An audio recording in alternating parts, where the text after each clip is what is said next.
Hallelujah. എല്ലാ ദൈവമക്കൾക്കും സ്നേഹവന്ദനം. Today's message title കയീൻ ഉഴലുന്നവൻ. ഉൽപ്പത്തി 4:12 ദൈവം കയീനോട് പറഞ്ഞത്, നീ ഭൂമിയിൽ ഉഴലുന്നവൻ ആകും. എന്ത് സംഭവിച്ചു? കയീൻ തൻ്റെ അനുജനായ ഹാബേലിനെ കൊല്ലുന്നു. ഉൽപ്പത്തി 4:14 വായിക്കുന്നത്, അങ്ങനെ കയീൻ യഹോവയുടെ സന്നിധിയിൽ നിന്ന് പുറപ്പെട്ട് ഏദെന് കിഴക്ക് നോദ് ദേശത്ത് ചെന്ന് പാർത്തു.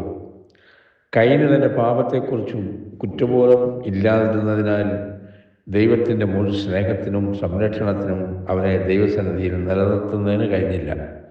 അതുകൊണ്ട് അവൻ ദൈവസന്നിധിയിൽ നിന്ന് പുറപ്പെട്ട് പോയതായിട്ട് നമ്മൾ കാണുന്നു. നോദ് ദേശത്ത് ചെന്ന് പാർത്തതായിട്ട് നമ്മൾ വായിക്കുന്നു. നോദെന്ന് പറഞ്ഞ വാക്കിൻ്റെ അർത്ഥം വിറയ്ക്കുക അല്ലെങ്കിൽ നടുങ്ങുക എന്നാണ്. അതെ, ഒരിക്കൽ ഒരുവൻ പാപം ചെയ്തു ദൈവസാന്നിധ്യം നഷ്ടപ്പെടുത്തിയാൽ, അവനെ ഭൂമത്തിയിൽ കിടത്തിയാൽ പോലും അവൻ്റെ പാപം അവനെ അസ്വസ്ഥനാക്കും. യെശയ്യാവ് 57:20-21 വാക്യത്തിൽ വായിക്കുന്നത്, ദുഷ്ടന്മാരോ കലങ്ങി മറിയുന്ന കടൽ പോലെയാകുന്നു, ദുഷ്ടന്മാർക്ക് സമാധാനം ഇല്ല എന്ന് എൻ്റെ ദൈവം അരുളി ചെയ്യുന്നു.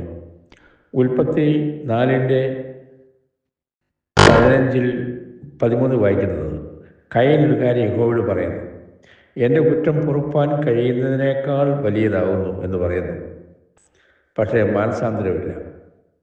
കയീൻ പറഞ്ഞെങ്കിലും പ്രയോജനമില്ല. നമ്മളും ഇതുപോലെ ഇത് പറഞ്ഞിട്ടുണ്ടായിരിക്കാം കഴിഞ്ഞ കാലങ്ങളിൽ, കയീനെ പോലെ. പക്ഷെ മാനസാന്തരം ഇല്ല. ഞാൻ കുറ്റം ചെയ്തു എന്ന് നമ്മളും പറഞ്ഞിട്ടുണ്ടായിരിക്കാം, നാമും പലപ്പോഴും ഇതുപോലെ പറഞ്ഞ് കാണുമായിരിക്കാം. പക്ഷേ കയീൻ മാനസാന്തരപ്പെട്ടില്ല. ഇല്ല. നീ ഭൂമിയിൽ ഉഴലുന്നവനാകുമെന്ന് ദൈവം പറഞ്ഞു. എങ്കിലും കയീൻ ആ ശിക്ഷയെ ചേർത്ത് നിൽക്കുവാൻ ആഗ്രഹിച്ചുകൊണ്ട് അവനൊരു പട്ടണം അവിടെ പണിയുന്നു. 4:17 വായിക്കുന്നുണ്ട്, അതെ, ദൈവത്താലല്ലാതെ ഒരു ഉദ്യമവും നിലനിൽക്കത്തില്ല. ആ പട്ടണം പിന്നീട് ജലപ്രളയത്തിൽ പൂർണ്ണമായും നശിക്കപ്പെട്ടു.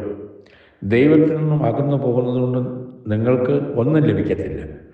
നിങ്ങളുടെ അനുഗ്രഹങ്ങളെല്ലാം നഷ്ടപ്പെടുത്തുകയും നിങ്ങൾക്ക് തന്നെ നാശം വരുത്തുകയും മാത്രമാണ് ചെയ്യുന്നത്.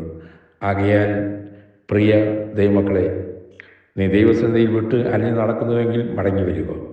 ദൈവസ്നേഹത്തിന് കീഴടങ്ങി യഥാർത്ഥമായ അനുതാപത്തോട് മടങ്ങി വരുമെങ്കിൽ മറ്റൊരിടത്തും കിട്ടാത്തതും ദൈവസന്നിധിയിൽ മാത്രം ലഭിക്കുന്നതുമായ സമാധാനവും സന്തോഷവും വിശ്രാമവും നിനക്ക് വീണ്ടും ലഭിക്കും.